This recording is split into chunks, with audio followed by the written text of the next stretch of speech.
In today's video, I'm going to show you 5 ways that my classroom library has changed in the first 100 days of school. Let's go.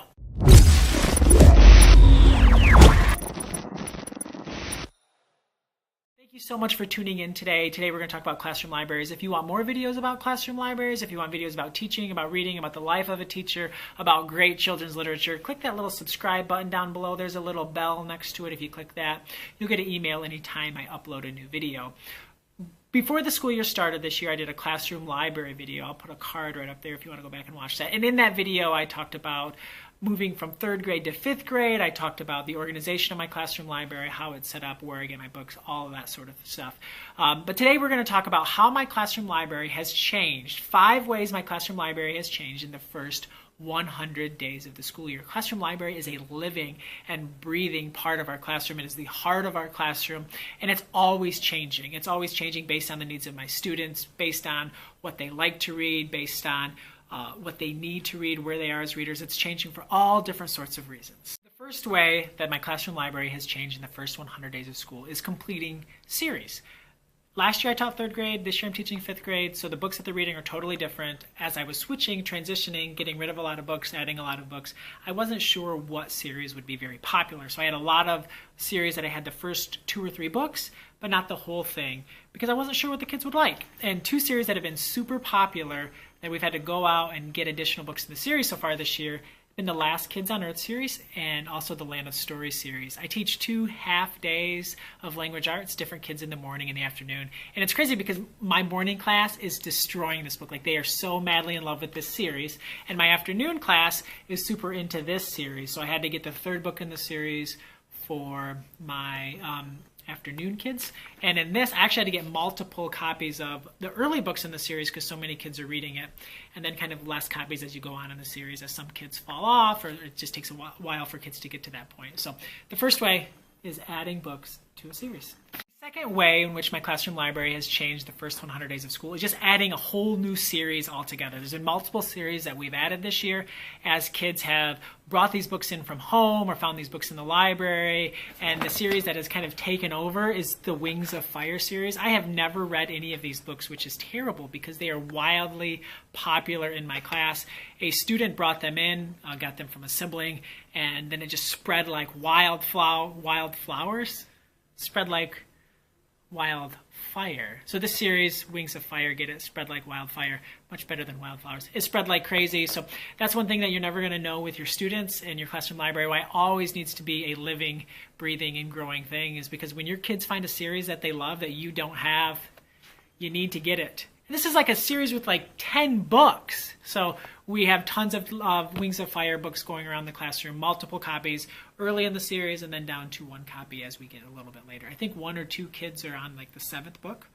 So they're loving this series. And, oh, very exciting, in January, the first book in the series has a graphic novel edition coming out, which I'm super excited. We got like a little teaser sample with our last book order, but we're really excited. I have pre-ordered the first graphic novel in the series. Really exciting. The third way that my classroom library has changed these first 100 days of the school year is to get additional copies of books that are wildly popular. Books that so many kids want to read, and I only have 1 copy, and then I'm serving over 50 students, so it's really hard. I don't want the kids to forget about it. I want them to be able to read it when they want to read it. There's nothing worse than having to, well, there are things worse, but there are not many things worse in the life of a kid who loves reading than to have to wait to get the book that you're dying to read. And there's one series that is just like totally taken over, I'm guessing thousands of classrooms across the country, is the Dogman series. I believe we have 4 or 5 copies of each of these first 2 books, multiple copies of the 3rd book as well, and that's just like crazy popular. The kids are absolutely loving it. Had to get multiple copies. I have kids from other classrooms coming to read this book. I even have 2nd graders. I don't even know who these kids are, but they're coming down to borrow Dogman. Lots of 4th graders who I had last year, they want to borrow Dogman, and you got to give the people what they want. The fourth way that our classroom library has changed dramatically since the beginning of the school year is through our read aloud.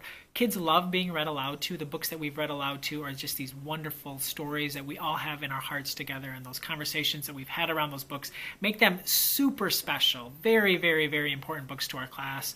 And the kids want to reread them, so I'm finding that I need to get additional copies of these read aloud books so that the kids can read them. once we're done with it, but also so that they can follow along as we're reading, because a lot of kids really like to do that. They really struggle with not going ahead, which is fine too. The book that we're about to finish in class is Ghost. We will be finishing this book in 16 pages, so one more school day.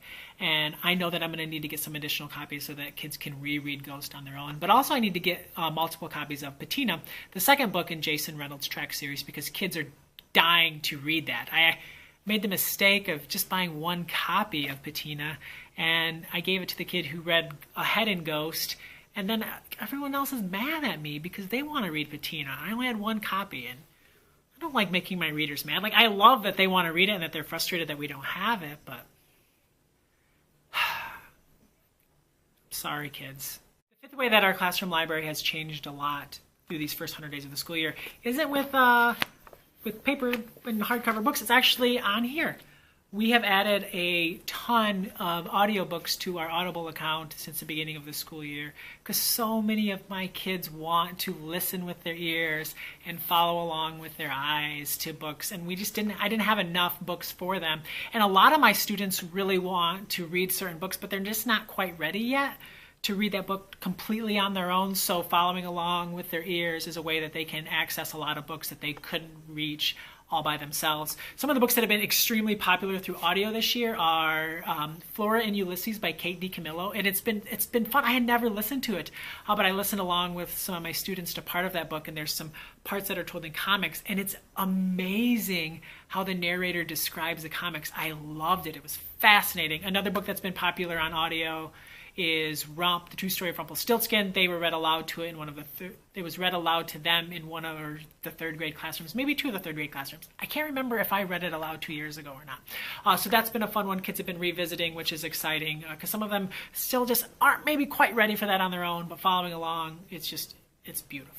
Thanks a lot for watching. It means the world to me. I hope that you found something of value in this video, and it's got you thinking about your library, whether it be a school library, a classroom library, or a home library. Books and having access to books and having lots and lots of books and continuing to change those books to meet the needs of the kids in our lives is so important in helping turn them into the readers that we know that they can become. If you have any questions about classroom libraries, leave a comment below. I would love to help in any way that I can.